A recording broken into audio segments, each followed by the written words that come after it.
Assalamualaikum warahmatullahi wabarakatuh. Perkenalkan, nama saya Mahmudi Eskom. Saya CGP angkatan 10 dari UPT SMPN Negeri 2 Belambangan Lumpuh. Di sini saya akan menyampaikan tugas aksi nyata modul 1.4 yaitu tentang budaya positif. Selamat menyaksikan.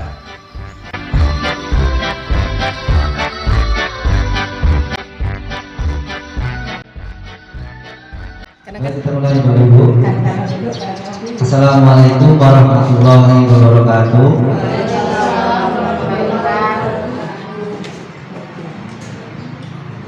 Alhamdulillahirobbilalamin. Wassalatu wassalamu ala asrofil anbiya'i wal mursalin wa ala alihi wa sahbihi ajmain. Amma ba'du. Puji syukur bagi Allah SWT, pada hari ini kita dapat berkumpul di dalam lab informatika dalam rangka saya akan menyampaikan diskusi terkait dengan budaya positif untuk sekolah kita. Kedua kalinya selawat kita salam tak lupa senantiasa kita serukan kepada Nabi Muhammad SAW beserta para sahabat dan keluarganya, dan semoga kita kelak akan mendapat syafaatnya. Allah. Baiklah, kita mulai pembahasan pada hari ini, yaitu tentang budaya positif. Nah, sebelum kita mulai, Bapak Ibu sudah pernah dengar belum tentang budaya positif? Boni, pernah dengar?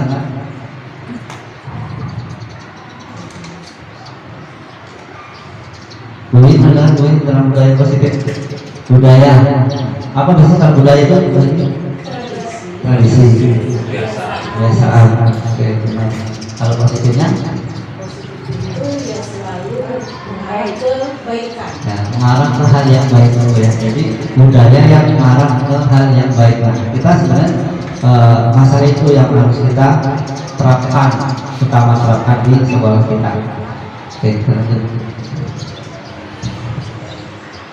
Nah, sebelum kita lanjut, supaya suasananya lebih fresh, lebih enjoy, boleh sambil minum tehnya, dan kita akan kasih briefing dulu. Kasih briefingnya. Kalau saya sebutkan pegang hidup, jadi Bapak Ibu jangan pegang hidup, pegang yang lain. Nah, yang ada di sekitar kepala kita. Oke, siap Bapak Ibu? Duduk agak tegak, bisa biar enggak ini. Nah. Pegang telinga. Boleh masih pegang telinga. Instruksinya jangan sentuh yang saya instruksikan. Kita ulang, pegang mata.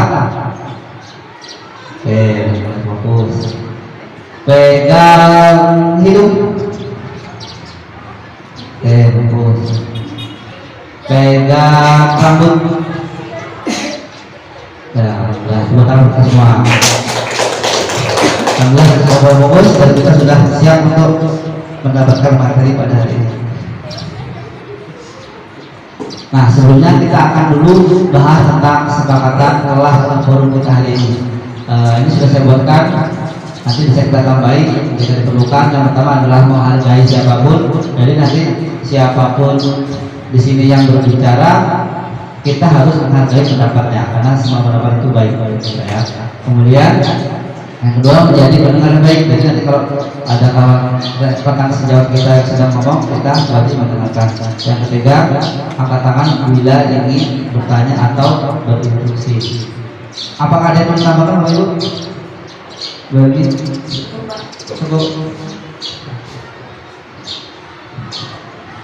Kita masuk ke poin pertama, budaya positif. Seorang guru yang baik harus memiliki kemampuan dalam mewujudkan budaya positif di sekolah. Budaya positif tersebut dapat dijalankan dengan menerapkan konsep-konsep inti seperti. Nah, jadi budaya positif ada konsepnya. Kalau di kami di modul guru penggerak ini, dia dibuat dalam satu modul, ya, modul budaya positif.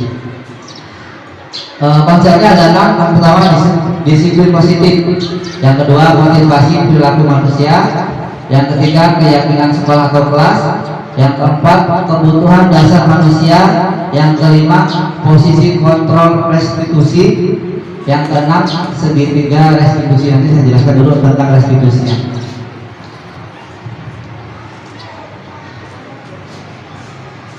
Disiplin positif. Nah, saya ingin mendengarkan tanggapan, maksudnya pengalaman Bapak Ibu terkait dengan disiplin positif dari Bu Eni ke Bu Nibel.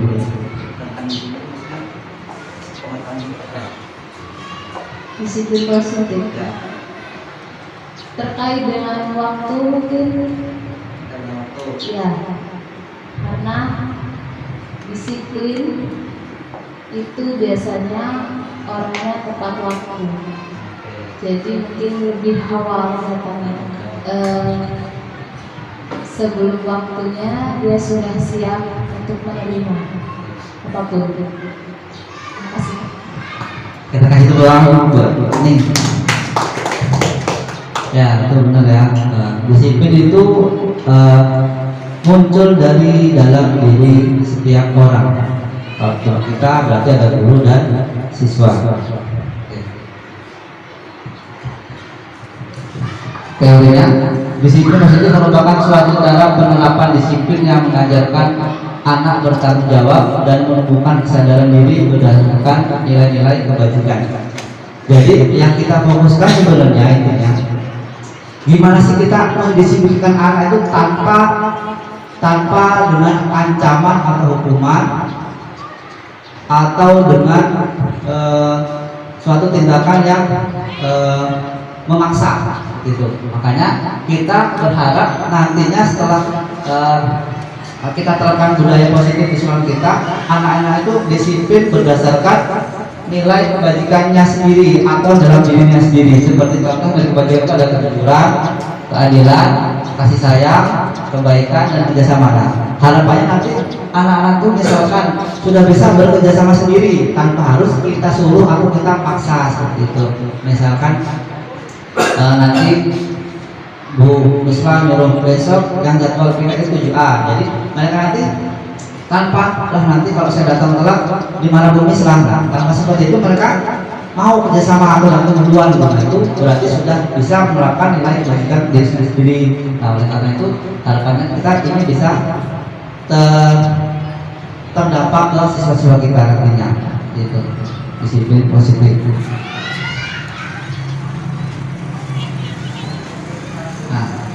Selanjutnya, disiplin positif lebih ke arah disiplin diri yang dapat mengontrol diri dalam melakukan segala tindakan ya. Jadi tadi disiplin positif mengarah ke disiplin diri. Jadi setiap anak itu punya nilai kebajikan. Nah, itu yang perlu kita kembangkan lagi, kita kuatkan supaya itu bisa mengontrol diri setiap anak kita. Jadi anak kita bisa melakukan tindakan-tindakan yang sesuai dengan kebijakan, kebajikan. Soalnya disiplin diri dapat membuat murid memahami dan menyadari berdasarkan motivasi internal, bukan akibat paksaan, ujian ataupun hukuman yang tadi itu.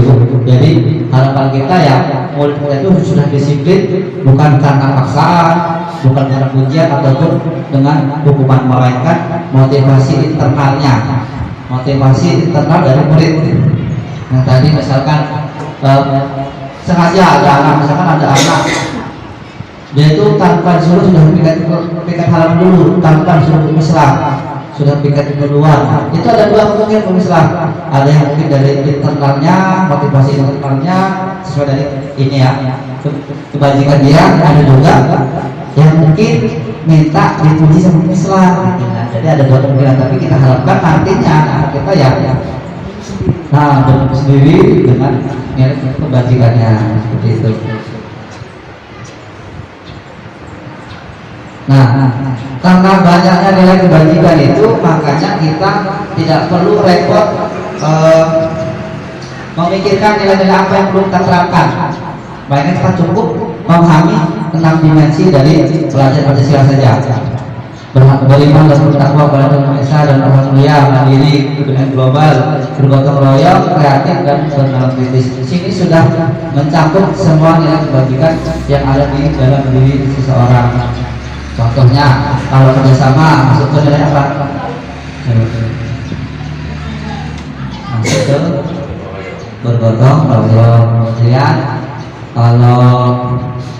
jujur, masuk ke beriman dan bertakwa. Nah, seperti itu. Jadi kita tidak perlu lagi mencari konsep teori-teori tentang nilai kebajikan, melainkan sudah ada di dimensi elemen profil pelajaran sosial, karena ini pun yang nanti akan dinilai sama kita sama dewan guru, karena nanti di setiap akhir semester benar itu ada yang namanya rapor P5. Jadi ini masuk penilaian. Kita lanjut ke konsep yang kedua, yaitu motivasi perilaku manusia. Jadi manusia itu punya motivasi dalam melakukan sesuatu. Nanti kita bahas. Nah, ada 3 motivasi perilaku manusia. Ya, Bapak Ibu. Jadi nanti bisa nandai anaknya ini yang mana sih? Dia tuh motivasinya yang mana? Kita bisa tahu dari 3 ini. Yang pertama, untuk menghindari ketidaknyamanan atau hukuman. Nah, jadi nanti kalau dia melakukan sesuatu hal untuk misalkan dia tidak mengerjakan PR, dia tidak sekolah, besok kita tanya, kenapa kamu tidak sekolah? Karena saya tidak mengerjakan PR. Nah, berarti dia menghindari hukuman. Nah, yang kedua, untuk mendapatkan imbalan atau penghargaan dari orang lain. Misalkan dia berbuat sesuatu yang baik, misalkan kayak tadi dia rajin padahal bukan jadwalnya piket, yang saya dia ternyata piket karena dia datang pagi, dia nganggur dan piket. Ternyata dia mau minta penghargaan dari Bumi Islam, itu bisa juga, karena perilaku manusia itu terjadi dari beda motivasinya. Yang ketiga, untuk menjadi orang yang mereka inginkan dengan menghargai diri sendiri dengan nilai-nilai yang mereka percaya. Nah, dari 3 ini kira-kira bagusnya siswa itu pakai yang mana ya motivasinya? Bu Dewi juga. Pakai mana Bu ya? Saya kayaknya lebih ke yang ketiga.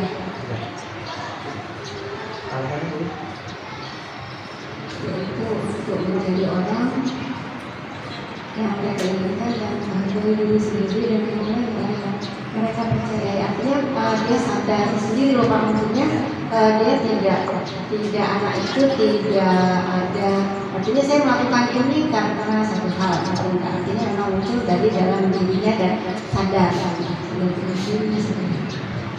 Terima kasih atas apresiasi Bu Dewi. Ya, benar sekali ya.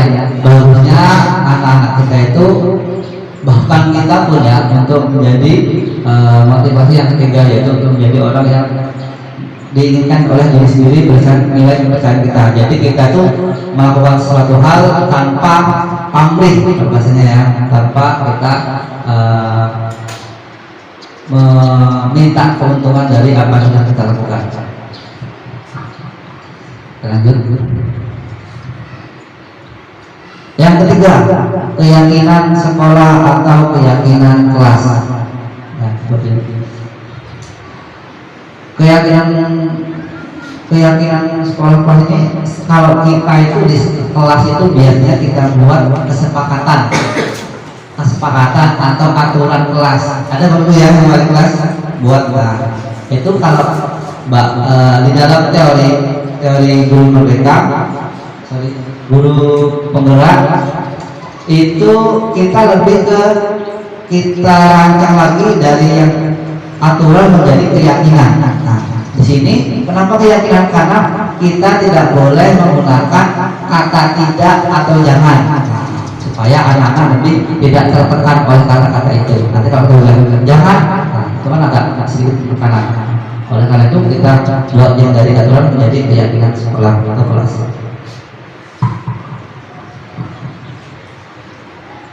Keyakinan kelas atau sekolah. Guru berperan dalam mewujudkan terbentuknya keyakinan sekolah atau kelas dengan adanya kesepakatan antara guru dan murid. Nah, ini sama, pembentukannya sama dengan kesepakatan kelas. Namun nanti kita olah lagi gimana kita harus menghilangkan kata-kata tidak, boleh atau jangan. Nah, itu nanti kalau itu sudah tidak ada kata-kata itu, berarti itu sudah dikatakan keyakinan kelas atau sekolah. Selanjutnya keyakinan sekolah atau kelas berupa pertanyaan-pertanyaan universal, pertanyaan umum yang mudah diingat dan dipahami dan harus diterapkan di lingkungan sekolah. Jadi tidak perlu yang kata-kata yang rumit, kata-kata umum saja bisa kita pakai untuk keyakinan kelas, asalkan kita menggunakan kata-kata yang bersifat positif, tidak negatif. Nah, ini contoh keyakinan kelas yang ada di kelas-kelas kita. Saya bacakan. Ini yang ada di kelas 9C atau 7C ya. Kerjasama. Yang pertama, bekerjasama menjaga kebersihan sekolah. Nah, di sini berarti mereka sudah tidak ada kata tidak di sini. Jadi langsung mereka ke poinnya. Berarti mereka disuruh kerjasama untuk kebersihan sekolah kelasnya. Saling peduli, menghargai dan membantu sesama lain. Nah, ini sifat dari kerjasama dan gotong royong. Menjaga dan meletakkan barang di tempatnya. Berarti seperti sampah itu mereka sudah tahu mana tempat sampah, harus dibuang pada tempatnya. Kemudian mengerjakan tugas tepat waktu, dan terakhir tepat waktu dan aktif di kelas. Jadi kalau sudah dikatakan tepat waktu berarti pulang dan berangkat jangan, kalau udah berangkat jangan sampai telat, kalau pulang tepat pada waktunya, seperti itu. Jadi kita sudah bisa menghilangkan kata-kata yang negatif di dalam membuat keyakinan kelas.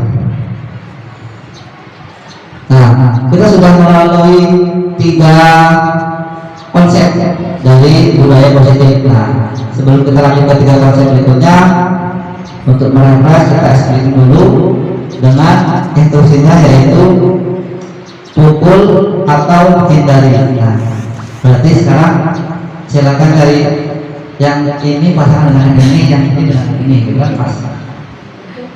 Silakan hadap-hadapan Bapak Ibu dan siapkan tangan kanannya.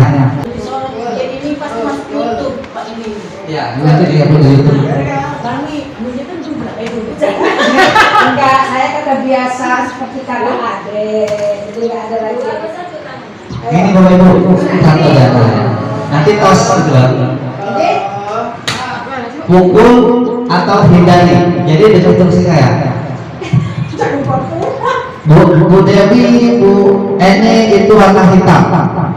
Pak Icon, Bu Neli warna hitam. Sisanya warna hijau. Ya, berarti Bu Heni hijau, Bu Wisnu hijau, Bu Ning hijau, Bu Fatin hijau. Ya. Kalau warna yang saya sebut dia yang pukul. Kalau warna yang saya sebut itu yang pukul. Hitam yang mukul itu yang Yang saya sebut, warna yang saya sebut itu pukul. Yang nggak saya sebut ke atas menghindar. apa ke bawah boleh? Oh boleh. Atas bawah kan boleh. Atau ditarik. Yang dipukul tangan kamu, tapi yang kuat. Selain aja, secukupnya. Kalau Bu, siap? Ya, Ini tangannya siap. Ya. tangannya Pak. Ini hijau, hitam. Ya, ini hijau. Warna hijau. Nah, ya. Langsung ya. Nah, kenapa gunanya enggak? Oh, berfokus. Ayo kita ulang. Warna hijau. Salah ya. Apa itu maksudnya? Kamu menghindar. Ya. Karena warnanya sama, pangkalnya sama-sama hi, ya. Ya. Boleh lagi ya, harus pas pak. Warna hijau.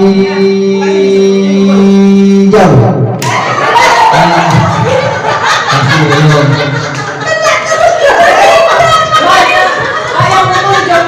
Ya,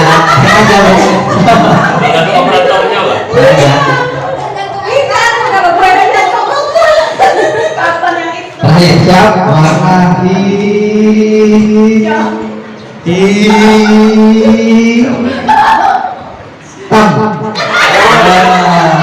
Tepuk tangan semua. Ya. Itu nanti bisa dipakai di jam akhir waktu di kelas. Biasanya anak-anak udah mulai lemas, kantor, bisa dipakai. Ya, nanti tahun ajaran baru 2024 2025. Kalian kenal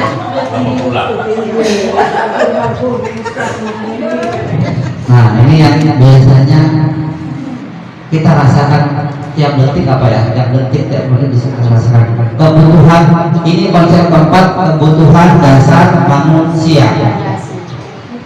Nah, sebelumnya saya ingin bertanya dulu Pak Icon.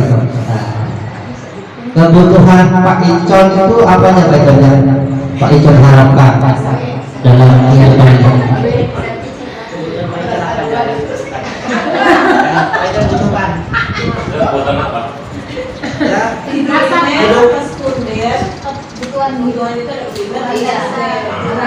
Kebutuhan berarti semua, boleh primer boleh sekunder.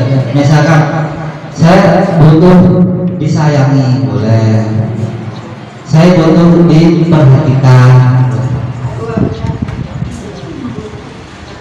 Kalau bicara kebutuhan dasar manusia banyak.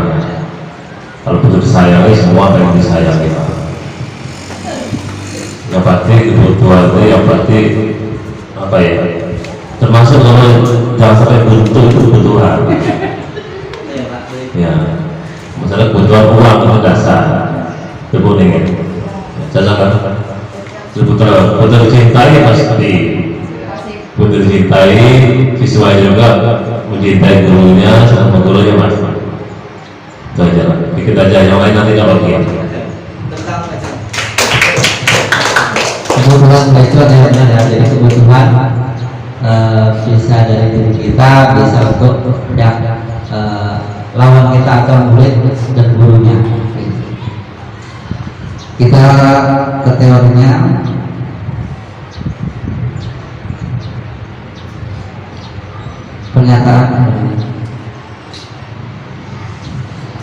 Pernyataan dari kebutuhan seseorang ya, yaitu ketika seseorang murid melakukan suatu perbuatan yang bertentangan dengan nilai kebajikan ya, atau melanggar sebenarnya dikarenakan mereka gagal memenuhi kebutuhan dasar mereka ya. Ketika seseorang murid melakukan suatu perbuatan yang bertentangan dengan kebajikan, contohnya nakal, nggak sesuai aturan, yang melanggar, sebenarnya mereka itu memenuhi kebutuhan dasar mereka. Contoh ini, kelas saya masih sama ya, kelas 9 ada yang keluar saat jam belajar seperti itu. Dia keluar saat jam belajar ke kantin makan. Nah, itu sebenarnya dia memang melanggar, tapi dia juga ternyata punya tujuan. Tujuannya adalah karena dia ingin mempertahankan hidup, karena mungkin dia tidak sarapan, tidak makan. Nah, kita buka temanya dulu sepertinya biar nih, karena kebutuhan dasar manusia itu ada 5, yaitu bertahan hidup, kasih sayang, dan rasa diterima, penguasaan, kebebasan, kesenangan. Nah, jadi kalau contoh yang tadi, kira-kira contoh yang mana?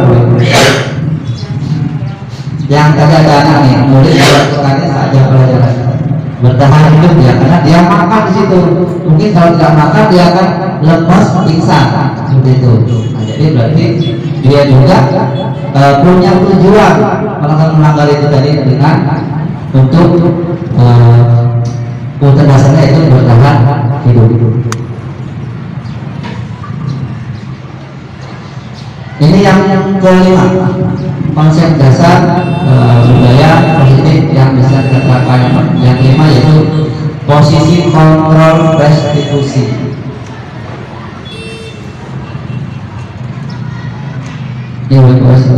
Restitusi ialah menciptakan kesempatan untuk pemulihan dari pada hukuman, penguatan hubungan antara siswa dan guru, dan menjaga siswa untuk tanggung jawab serta kebaikan hati. Jadi restitusi itu adalah, kalau secara universal restitusi itu ganti rugi. Namun kalau di kita ganti rugi yaitu pemulihan. Pemulihan misalkan ada anak yang melanggar, kita panggil, kita restitusi. Supaya apa? Supaya yang awalnya dia merasa bersalah, kemudian dia tidak terlalu merasa bersalah atau menjadi lebih baik. Jadi kamu tidak bersalah, tapi kamu melakukan hal sesuai dengan yang kamu inginkan namun tidak sesuai aturan, seperti itu. Jadi ya kita balikkan lagi rasanya supaya mereka tidak terlalu merasa bersalah atas perbuatannya. Nah, di sini seorang guru kita mempunyai bisa melakukan lima kontrol guru. Nanti Bapak Ibu bisa dijalankannya. Saya kira yang mana ya? Kita bisa cermati diri kita sendiri. Yang pertama adalah guru sebagai penghukum. Nah, ada guru yang tipenya suka hukum. Nah, yang kedua, guru sebagai pembuat merasa bersalah. Biasanya ini guru agama ya. Jadi kamu jangan ya, jadi nanti seolah-olah siswa itu merasa bersalah, kemudian dia bisa berbuat baik lagi. Yang ketiga, guru sebagai teman. Nah, ini kayaknya maksudnya saya juga mungkin ya. Kemudian guru sebagai pemantau, dia mantau, dia guru BK ya, guru BK. Yang kelima, guru sebagai manajer sekolah ya. Nah, nanti kita bisa belajar dengan kepala sekolah karena sudah berpengalaman. Nah, itu letaknya dari 5 kursi kontrol: penghukum, rasa bersalah, teman, pemantau, manajer. Nah, biasanya kalau penghukum itu ini apa ya? Dia menghardik anak, menunjuk-nunjuk gitu ya. Kamu misalkan, kamu kok melakukan itu ya? Atau menyindir itu. Jadi orang biasanya misalkan ya, biasanya orang yang suka terlambat itu, dia itu tampilannya seperti ini loh, seperti kamu misalnya itu menyindir. Nah, itu kalau dulu sebagai konsep hukum, guru yang membuat rasa bersalah. Nah, ini yang bisa katakan biasanya itu guru-guru yang orangnya tuh lembut biasanya. Sini nak, salah gitu. Dia nanya, seharusnya gini Pak, seharusnya kamu itu nggak begini loh nak, seharusnya kamu gini gitu. Guru BK ya, benar ya. Nah, seharusnya kamu lakukan ini, jangan gini gitu. Nanti kalau kamu ini nanti semuanya kemana? Jadi soal dia merasa bersalah, aku bisa ya, dan seharusnya kemudian dia memperbaiki diri. Atau bisa juga, bapaknya kecewa loh. Kamu tuh padahal bagus, tapi kamu menjadi PR, kamu tuh bisa, kamu menjadi PR itu. Dia masih bersalah, oh ya, saya itu sebenarnya bisa kemarin, tapi bisa menjadi PR. Itu berarti dia sudah kena posisi kita, ada sebagai rasa bersalah, dia sudah kena rasa bersalahnya. Kemudian teman itu biasanya ya sama murid enjoy gitu ya, enjoy bisa ini, nanti dia bisa berkasih alasan temannya supaya kenapa dia melakukan ini gitu ya. Bisa diajak ngobrol guru yang seperti itu. Pemantau ini yang tadi dikatakan guru BK misalnya, memantau gerak-gerik anak, seperti apa anak ini kebiasaannya. Nah, itu bisa nanti dari kebiasaan itu bisa kita kasih motivasi di dalamnya. Terakhir, manajer itu mengajukan pertanyaan. Jadi biasanya gini, yang seperti tadi contoh tadi restitusi, dia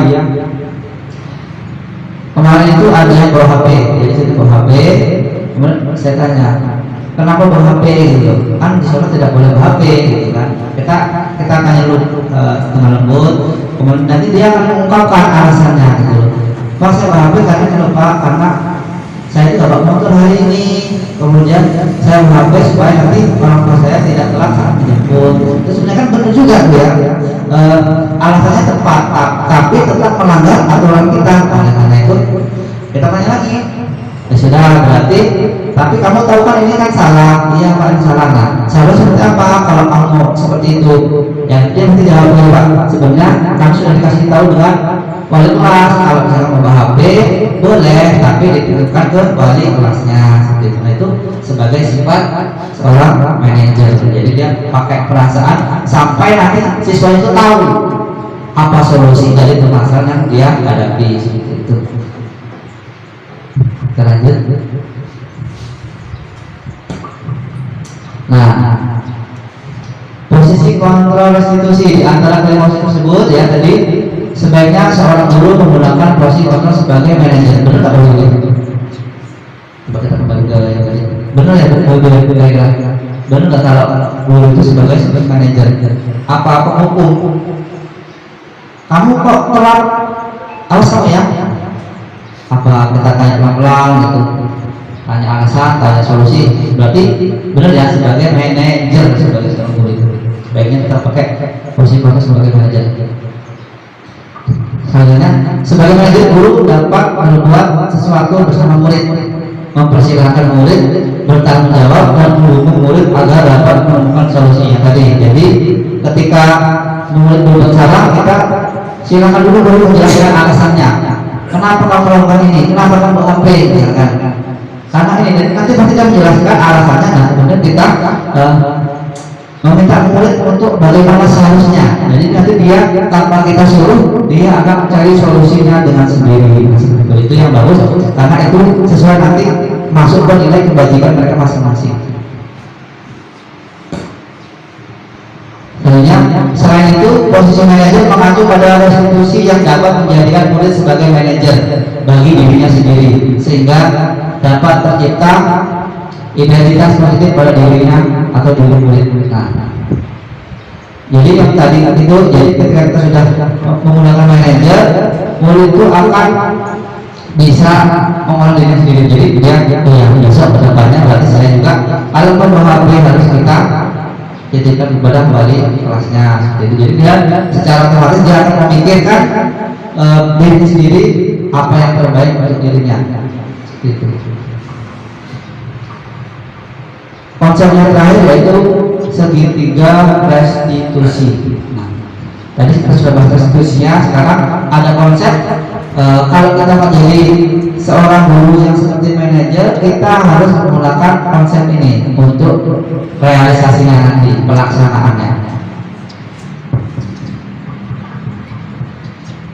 Ini dia tahapan dari segitiga restitusi. Yang pertama, menstabilkan identitas. Yang kedua, validasi tindakan yang salah. Yang ketiga, menanyakan keyakinan. Nah, sudah dibuatkan konsepnya seperti bentuk segitiga, jadi memutar. Yang pertama, konsep pertama yaitu menstabilkan identitas.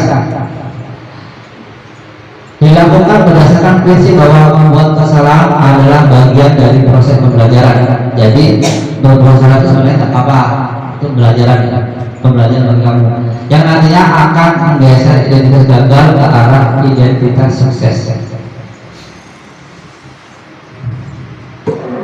Contohnya bisa kita buat pernah seperti ini. Aja nanti kita akan sebentar.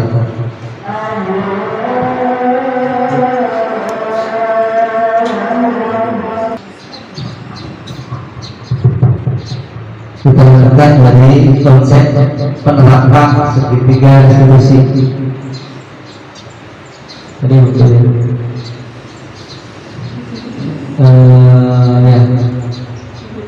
Ini tadi ya, kita sebelum awal dari siswa itu menghadap kita jelaskan dulu bahwasanya kesalahan itu adalah proses pembelajaran supaya anak-anak itu dia tidak tertekan atas perbuatan mereka. Nah, oleh karena itu kita bisa kasih beberapa pertanyaan seperti ini. Contohnya, nah, berbuat salah itu hal yang manusiawi, misalkan. Tapi kita coba aja tadi ya lihat salah dulu seperti apa ya. Nah, tapi kita bisa terapkan secara umum seperti ini. Kemudian tidak ada manusia yang sempurna, misalkan seperti itu kan. Jadi tidak langsung menjelaskan ke anaknya, jadi anak tidak disalahkan sendiri. Nah, sebenarnya kita pasti bisa menyelesaikan permasalahan ini. Itu juga. Kemudian bapak atau ibu tidak tertarik untuk mencari tahu siapa yang benar, siapa yang salah.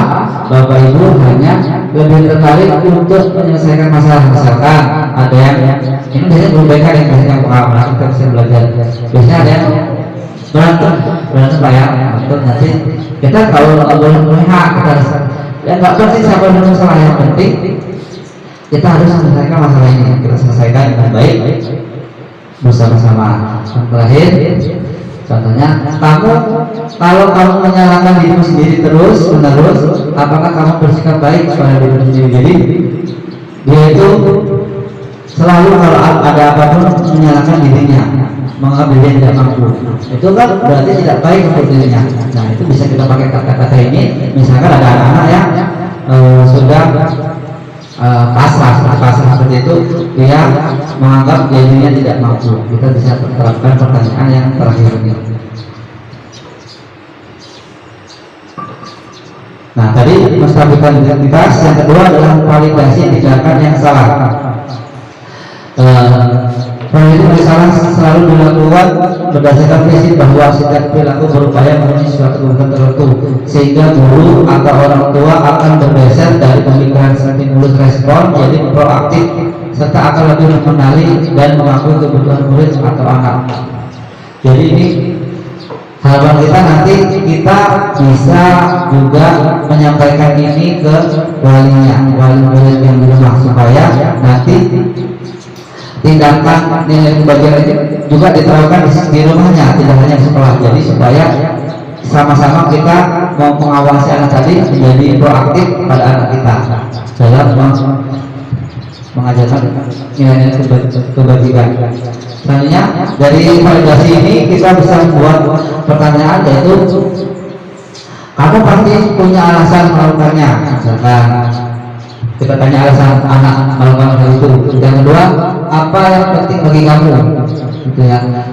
Kemudian kamu boleh tetap berusaha menjaga sikap itu, tapi tambahkan sikap yang lain yang baru. Misalkan dia itu pinter gitu, tapi agak sombong, misalkan tidak mau ditegur kawannya. Nah itu sikap sombong itu tidak baik, tapi dia ada bagian pinter kan. Harapannya sikap sombongnya nanti bisa terangkat, tapi jangan posisi di sekolahan misalkan. Dan sekolahan kalau misalkan ada kawan itu ya kita tidak boleh sombong, dengan kepintaran kita harus berbagi seperti itu dengan munculkan sikap yang baru. Selanjutnya, maukah kamu belajar cara lain untuk mendapatkan yang kamu butuhkan tanpa harus mengumpul? Nah, ini udah mengumpul anaknya. Misalkan dia itu nggak bawa bekal, dan akhirnya dia meminta bekal kawannya. Nah, dia mengumpul nih. Jadi carilah cara lain, kamu cara meminta yang baik-baik dengan kawannya dengan cara itu tanpa harus memukul itu. Nah, nanti bisa tanyakan, ini kita validasi tindakan yang salah.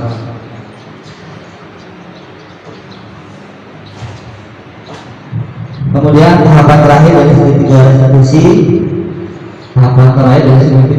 yaitu menanyakan keyakinan. Yaitu dilakukan dengan memberikan pertanyaan-pertanyaan bermakna kepada murid atau anak untuk memunculkan motivasi secara intrinsik sehingga mampu mengaitkan keyakinannya dengan tindakan yang salah. Seperti tadi contohnya, kamu tahu tidak kalau bawa HP tidak boleh? Nah, kalau mau bawa HP apa yang harus kamu lakukan? Nah, nanti dia akan secara intrinsik dari dirinya dia akan mampu mengaitkannya dengan tindakannya. Oke, oh iya Bapak, ke depan kalau saya bawa HP, saya akan izin kepada wali kelas dan saya akan menitipkan HP tersebut saat jam pelajaran. Itu dia sudah bisa motivasi dirinya dalam dirinya untuk mengaitkan dengan kesalahan atau yang akan dia lakukan. Nah, kita bisa menggunakan pertanyaan, apa nilai yang kita percaya di sekolah kita? Nah, nilai ini maksudnya peraturan baru ya, peraturan atau yang tadi kita katakan keyakinan kelas. Yang kedua, nilai-nilai apa yang telah kita sepakati. Nah, jadi kita samakan dulu sama aturannya, boleh nggak tindakan yang dia lakukan itu. Kelas yang ideal itu seperti apa sih? Nah, misalkan di kelas itu ada aturan, kemudian sudah kita tetapkan, sudah perfect, tapi dia melanggar. Dia maunya seperti apa? Apa perlu kita tambah lagi peraturannya supaya lebih ideal? Kita tawarkan ke anaknya. Kemudian kamu ingin jadi anak seperti apa? Bisa juga jadi setelah dia melakukan kesalahan, tanyakan kamu jadi anak seperti apa. Yang terakhir, Apa yang kamu rasakan ketika melakukan hal itu? Kamu menjadi orang yang seperti apa? Jadi kita tanyakan lagi, ketika dia melakukan itu, dia kamu tuh tujuannya seperti apa? Menjadi orang seperti apa? Nanti di situ kita dapat penjelasan alasan-alasan tindakan yang dilakukan oleh siswa tersebut. Terakhir dan kasih, seorang guru yang baik harus memiliki kemampuan dalam menunjukkan budaya positif di sekolah. Seorang guru yang baik harus memiliki kemampuan dalam menunjukkan budaya positif di sekolah. Budaya positif tersebut dapat dijalankan dengan menerapkan konsep-konsep inti yang seperti tadi, yaitu disiplin positif, motivasi perilaku manusia, keyakinan sekolah atau kelas, kebutuhan dasar manusia, posisi kontrol restitusi dan sertifikat restitusi.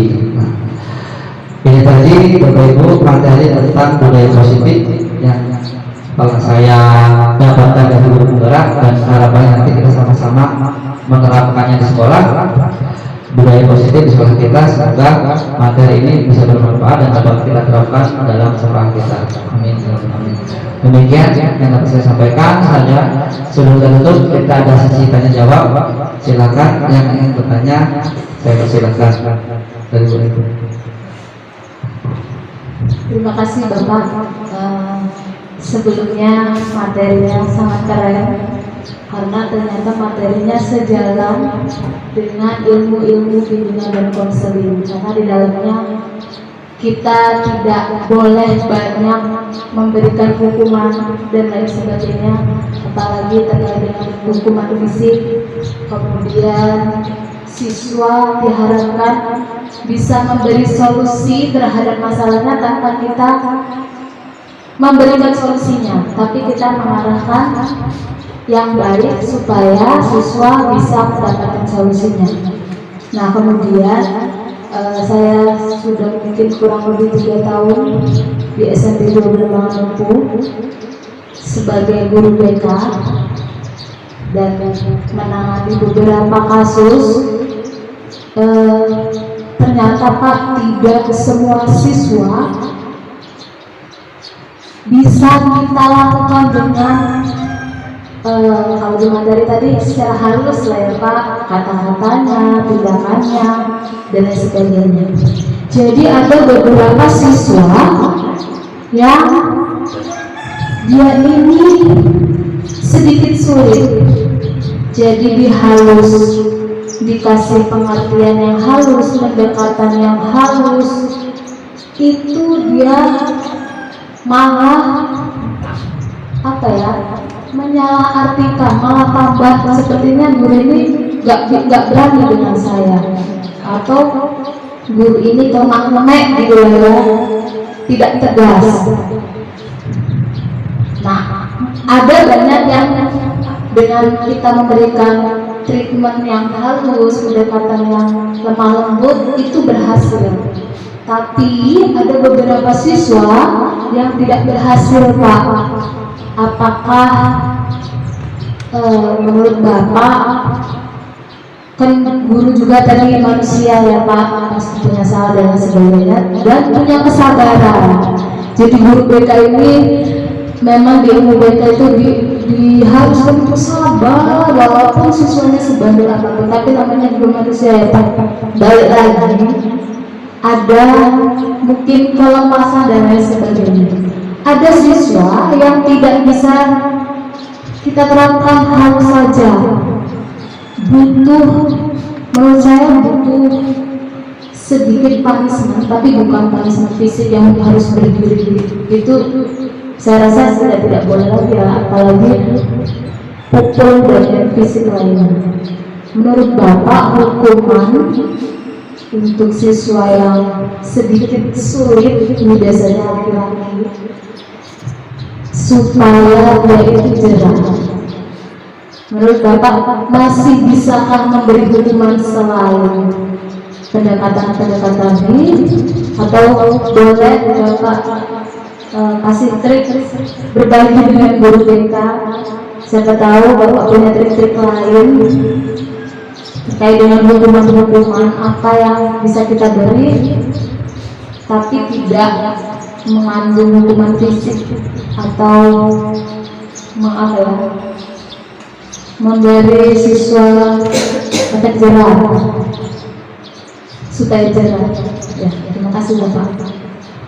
Terima kasih Bu Neng atas pertanyaan. Terima kasih aplaus untuk Bu Neng, guru BK yang banyak wawasan terkait dengan budaya positif.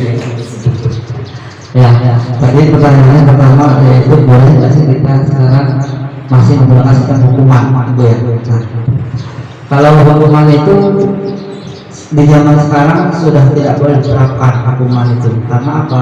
Karena hukuman itu sudah ada yang melanggar, maksudnya udah ada benar itu melanggar dari kekerasan anak, ya betul dalam kekerasan anak. Jadi kalau menurut saya hukuman itu tidak boleh diterapkan di sekolahan. Kemudian kalau cara mengatasi untuk anak-anak yang misalkan sudah dikasih dengan cara yang lemah lembut tapi tidak ada perubahan, malah bahkan menganggap kita itu tidak berani atau menganggap kita itu tidak tegas. Nah itu mungkin tipsnya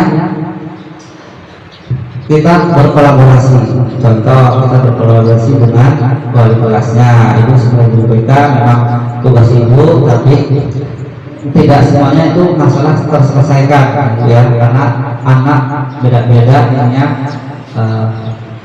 sifatnya. Bisa kita berkolaborasi dengan guru wali kelas dulu, pertama apa sih masalahnya dan apa mungkin wali kelas yang setiap hari yang ketemu mungkin tahu solusinya. Oh anak ini seperti ini Bu cara yang nyana, mungkin dia lebih tahu karena dia sering berjumpa pada anak tersebut. Kemudian kalau masih belum terselesaikan bisa juga ajak wali muridnya, mungkin kita panggil, kita ajak diskusi dengan BK-nya, guru BK, guru wali kelasnya, kita temukan, kita ajak anaknya, kita cari. Karena apa? Biasanya setiap orang itu punya orang yang disegani, biasanya disegani atau dalam tanda kutip yang ditakuti. Nah biasanya orang tua itu kalau ngomong biasanya didengar sama anaknya. Nah oleh karena itu kalau misalnya kita sudah tidak didengar, kita dianggap ini tidak tegas, nanti orang tuanya bisa melanjutkan kata kita, melanjutkan apa yang kita inginkan melalui orang tuanya. Mungkin dari kita akan dapat, dari orang tua dapat tuh yang mungkin seperti itu. Dan misalkan nanti masih belum, ya kita libatkan kepala sekolah. Itu udah mentok, itu kayaknya nggak bisa karena kepala sekolah orang yang disegani di sekolahan. Mungkin itu bisa mengatasi dari permasalahan anak-anak yang pakai cara metode konsep kita itu ya. Ini kan sebenarnya konsep juga guru BK pakai metode kita ini sudah kita pakai cara yang lembut, tetap tidak bisa. Mungkin itu solusinya berkolaborasi dengan guru wali kelas, BK, orang tua dan kepala sekolah. Mungkin itu Bu bisa saya sampaikan untuk ini refleksi bersama kita. Cukup Bu? Silakan ada lagi Bapak Ibu. Beli, Bani, hah? Bukan sini, bukan ini lain dari itu.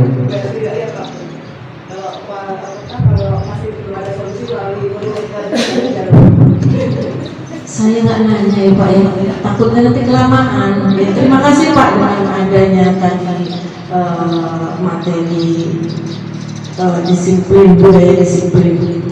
Yang saya ambil dari tadi apa sih Pak namanya ini, tugas apa Pak? Tugas sampai topiknya budaya positif gitu ya. Ya. Saya mengambil kesimpulan tadi dengan materi budaya positif dari awal dari sampai ke akhir. Jadi kesimpulan saya dengan budaya positif itu bisa suatu budaya yang bisa membuat orang untuk mencapai tujuannya, untuk mempermudah mencapai tujuannya. Artinya kalau kita tidak disiplin, itu akan menghambat kita untuk mencapai suatu keinginan yang kita inginkan, suatu cita-cita yang kita inginkan. Itu aja. Terima kasih Pak. Terima kasih Bu Kepala Sekolah. Kita kasih apa dulu. Nah, berarti kalau kita punya cita-cita, kita punya impian, kita harus disiplin dulu karena itu dasar kita untuk meraihnya. Terima kasih Bu Umi. Berakhir sudah sesi tanya jawab pada kesempatan kali ini. Saya ucapkan terima kasih pada Bapak Ibu guru telah hadir, telah meluangkan waktunya memberikan kesempatan kepada saya untuk menyampaikan pembelajaran saya yang saya sudah dapatkan dari guru gerak. Semoga budaya positif ini bisa kita terapkan ke sekolah kita dan anak-anak kita dapat menerapkan nilai-nilai kebajikan yang mereka miliki. Nah, karena itu penting dan nanti sama-sama kita bimbing mereka melalui konsep dari budaya positif yang sudah kita bahas bersama tadi. Demikian, terima kasih. Itu saja yang dapat saya sampaikan. Saya akhiri. Wassalamualaikum warahmatullahi wabarakatuh.